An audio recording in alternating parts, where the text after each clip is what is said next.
This is how it will happen. It's a Sunday night and your family has all gone to bed. You let the dogs back in and lock the deadbolt like you do every night.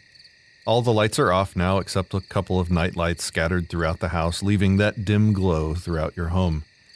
It's bedtime and work and school are going to come early in the morning, so you crawl in bed and kiss your wife and drift off to sleep. A few hours pass. 2 a.m. Monday morning, you wake with a start to your wife, tapping your leg, saying, "Baby, I heard something outside." As you sit up in bed, you hear the dog growling in the living room, and you know something isn't right. You grab your trusty old shotgun and move quietly towards the living room. Your wife grabs her 9mm pistol and heads down the hall to the kids' rooms just like you had rehearsed. "Good boy," you say as you enter the living room, trying to calm both the dog and your wife, just as splinters fly across the room and the front door explodes open. Oh shit! As you shoulder your weapon and send a load of double-aught buck across your living room and see the perpetrator fall in a heap. Before the thank God can even run across your brain, you see a second man coming in the door and you fire again. This time you hear the pop of your wife's 9mm as she has joined in the fight. Just then, you are consumed by a wall of bullets as you see multiple muzzle flashes from just outside the door.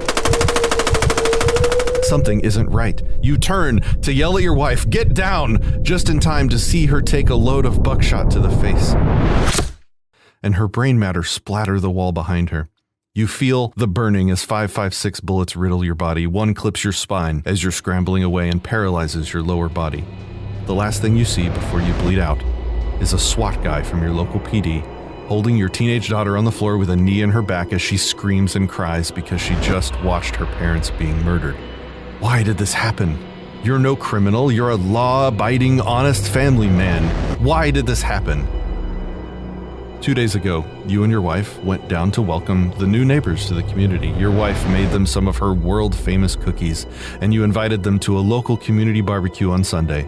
Later that afternoon, you got a friend request on Facebook from your new neighbor, which you gladly accepted.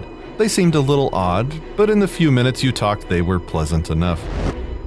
The next day, while your family was enjoying the barbecue, your new neighbor scrolled through your Facebook profile. He saw that post criticizing his favorite candidate and got infuriated. See, he's been trained by his friends and his news sources and his politicians to think of you as the enemy. The next thing he sees are the hunting pictures you took last fall when your daughter bagged her first buck.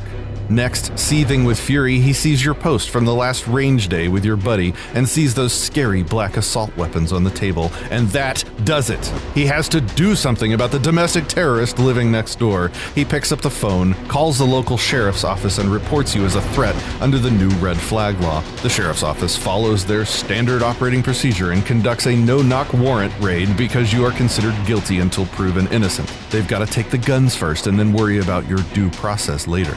Now you and your wife have been killed for nothing. Those 2 deputies died for enforcing that evil law. Your daughter will have absolute hell for the rest of her life. She will wilt away her existence in solitude because of the mental tragedy caused from seeing her parents murdered. The local news will report that you were killed after firing on and killing 2 deputies, and that over 1,000 rounds of ammo and 22 guns were confiscated from your residence, while showing the standby images of police tape, close-ups of your rifle, and an image from a related Senate hearing. Those 2 deputies left behind families as well. They were told you threatened your neighbor out in the street waving an AR-15 around.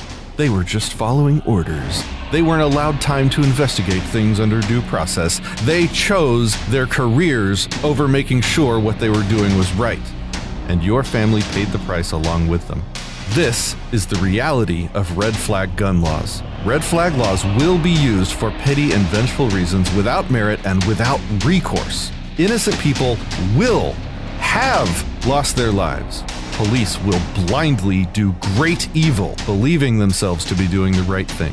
Remember, every gun law is a threat against peaceful people. Every gun law is enforced by men with guns and lethal training. Every gun law presumes that you are guilty and demands that you prove your innocence. Every gun law is a death threat cloaked in official-sounding script forced on you by official-looking ceremonies.